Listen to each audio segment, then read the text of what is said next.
I'm going to be looking at Step 3, 2019, Question 2. So, the definition of the derivative of a function is this. We should be quite familiar with that.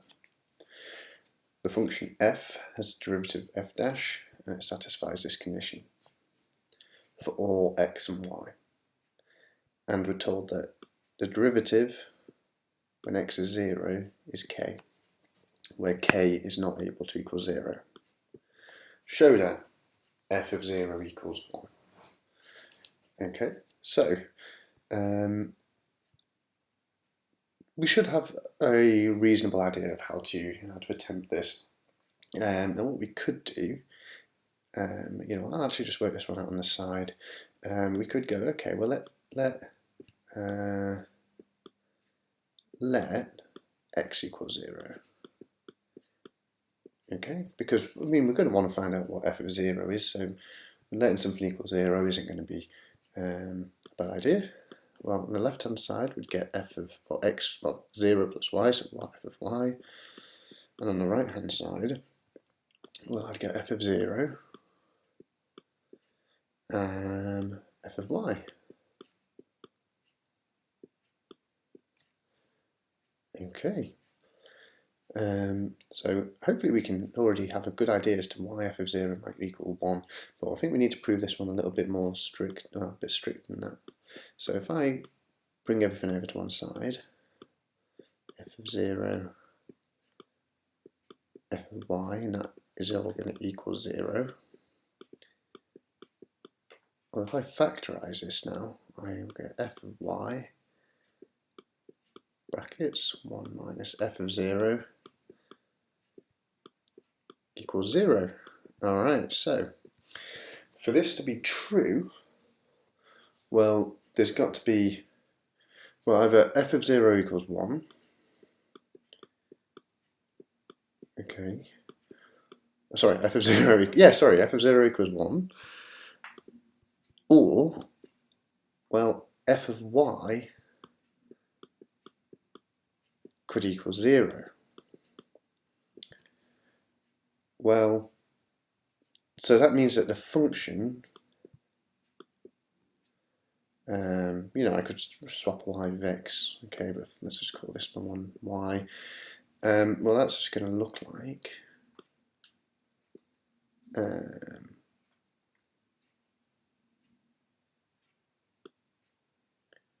that. Sorry, that's meant to be all across the axis. Well, we're told though that the gradient is k, where k can't equal 0. So that means here it must have a gradient, which means that it can't be a flat line.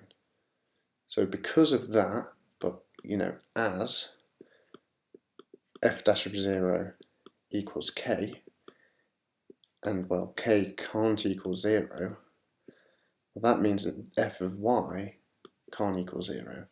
So f of 0 equals 1. Right, okay. Probably would have been a bit nicer if I made y equal 0 maybe, but it doesn't really matter. Right, next part. Using this, show that f dash of x equals kf of x. Okay, so here we are. So we're going to use this limit up here. So well, f dash of x is the limit, okay, of f of x plus h. Well, we know that f of x plus y is this, so we can write this already as f of x, f of h, minus f of x, all divided by h. And we're looking at the limit as it tends towards, as h tends towards 0, okay? Well, what I'd be tempted to do at this point, as our answer's going to be in the form of k times by f of x, is, well, let's factor out that f of x. Okay, so it equals, now you can factor out behind the limit sign, like this, okay, which can make things a bit nicer. So f of x, and it's going to be f of h minus 1 all over h. Okay? Well, we know that our answer is kf of x, so this has got to be k. Okay? And that comes from, well, f dash of 0 is k, so this is going to be our f dash of 0. Well, looking at our definition up here, well, f dash of 0, that's going to be, well, f of, just a limit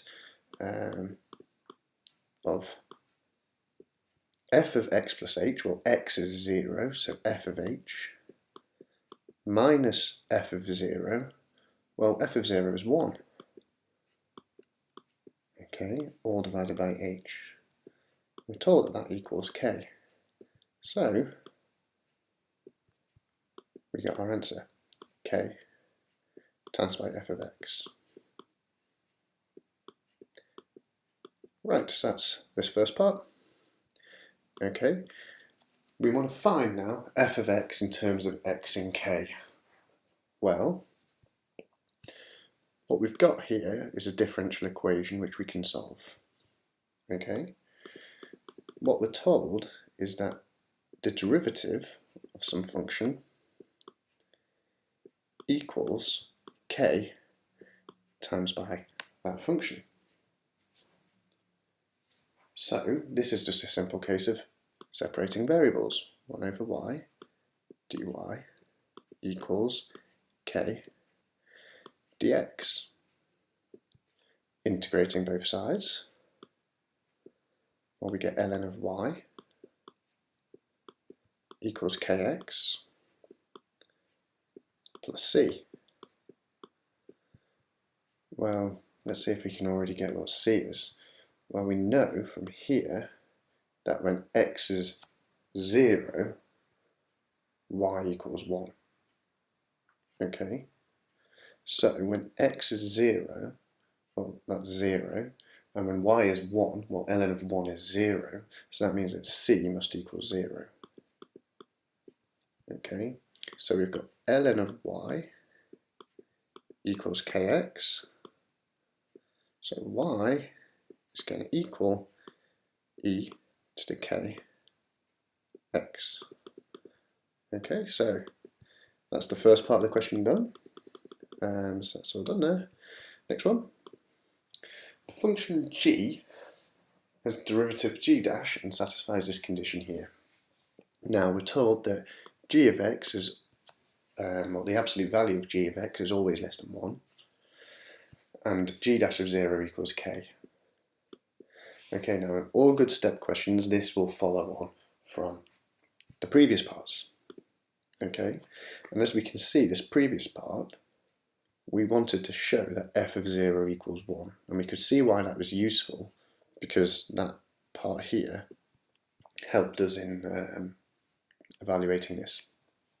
Okay, so, or how, it helped us evaluate f dash of 0, didn't it? Okay, so in a similar way, except this time I'm just going to let y equal 0. Well, we get g of x equals g of x plus g of 0, all divided by 1 plus g of x, g of 0. So, if we're going to solve this, okay, when I say solve it, sorry, if I want to find out what g of 0 is, I'm just going to have to multiply up and rearrange. So if I multiply both sides by 1 plus g of x, g of 0, well, this is going to be g of x plus g of x squared, g of 0. That's going to equal g of x plus g of 0. Well, g of x and g of x here are just going to cancel each other out, so they're going to disappear. And in a similar way, if I rearrange this so it all equals 0, so if I bring this over to the other side, so I'm minusing g of O. Okay, so minusing g of 0, I get 0. Okay, so we want to factorise g of 0, brackets, g of x squared minus 1 equals 0. Now, well, what does g of 0 equal? Well, we can see clearly that g of 0 has got to equal 0.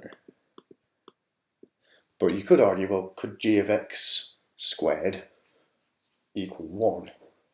Well, no, it couldn't because of this condition here. G of x is less than 1. So g of x squared, this has got to be less than 1. Okay, so this here cannot equal 0. Okay, so that means that g of 0 has to be the one that equals 0. Okay, so now what we're going to want to do is what we did in the previous question, which is now that we've got this, we can sub it into here and see what we get. So sub it into this here, okay, f of x plus h minus f of x over h. So g of x plus h is going to be, so we're looking at the limit again here. Okay, as h tends towards 0, g of x plus g of h all divided by 1 plus g of x, g of h minus g of x all divided by h. Okay, now what I'd be tempted to do in this part is multiply everything by 1 plus g of x, g of h, numerator and denominator, because then I'll just sort this fraction out.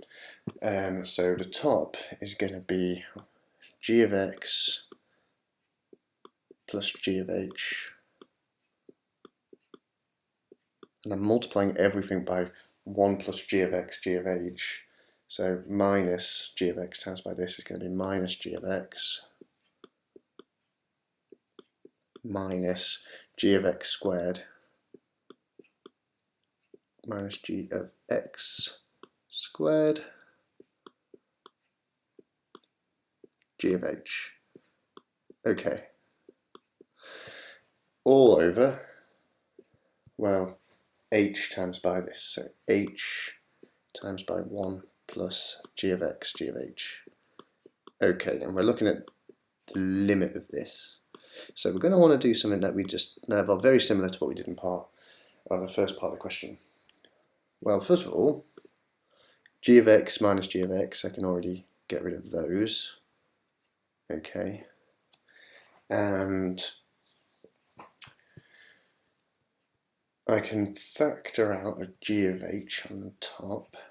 So once again, it's the limit here. Okay, it's just not the easiest software to write with, but hey, it's the limit of g of h as h gets, it's the limit as h goes to 0. If you factor out g of h on the top, we have g of h 1 minus g of x squared all over our denominator. Okay, now we want to use the idea that we got previously, where we used this idea that f dash of 0 equals k. So we did some factoring, sorry, and we got this result. So we're going to want to do something similar here because we're told that, once again, g dash of 0 equals k.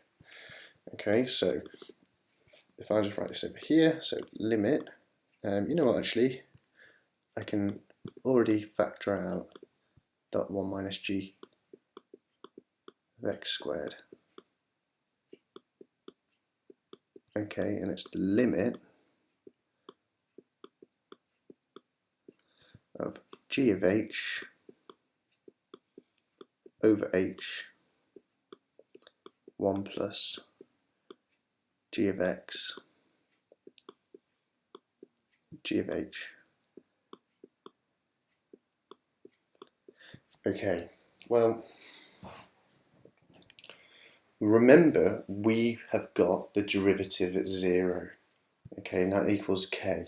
So k equals g of 0 minus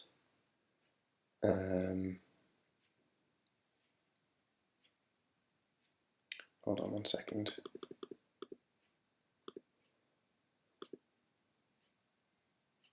Yeah, sorry, g of 0 plus h minus g of 0. So g of h, sorry, g of h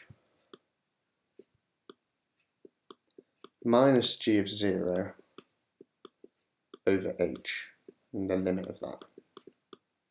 Well, we're told that, or rather we figured out, sorry, that g of 0 is 0. So k is going to equal, well, I can get rid of that, it's just going to equal g of h over h. And as we can see here, we've got a g of h over h. So we've got that k. Okay, so we've got that k. So we can factor that out. And what we're left with is the limit of 1 over this 1 plus g of x, g of h. Well, g of h, as h tends towards 0, this equals 0, so we'd end up with a limit of 1 over 1 plus 0. So this is actually just going to all cancel out. Rather, it's all going to just become 1. Okay, so it's this multiplied by 1. So this here is our derivative, okay, which is what it wanted. Let's have a look. Okay, so we found g dash of x in terms of g of x and k, and now we want to find and explicitly work out what g of x is. Okay, so once again we've got a differential equation here. Okay, we've got that y dash, or dy on dx, some function, the derivative of some function, is equal to k multiplied by 1 minus y squared. Separating variables, 1 over 1 minus y squared times by dy equals k dx. Well, integrating both sides of this, well, this here we should recognise is the arctanch integral. So this is going to be arctanch of y. If you didn't know that, you could integrate this by substitution or by impartial fractions, but this is the kind of one you could learn off the top of your head. Equals kx plus c. Well, once again, c, well, when x is, we're told up here, or rather we can see here, when x is 0, y is 0, and when x is 0, well, this becomes 0. Arctanch of 0 is 0, so c is going to equal 0, so we can get rid of the c. And then to finish this question off, well, we can tanch both sides, which I'm pretty sure isn't a word, but hey, so we end up with y equals tanch of kx. And there we go. Alright, so obviously in a real exam you'd set out a considerably, where you put a bit more effort into laying it out than I have. It's just it's a little bit tricky to write on here. But the method's there, and hopefully you can see how to attempt questions like this in the future. I think what might be a good practice is see how many, well, you know, can you use first principles, which is the formula that we had up here for the derivative. This, can you use this to get the derivative of ln of x? How about log base a of x? How about sine of x? Okay, even x to the power of n.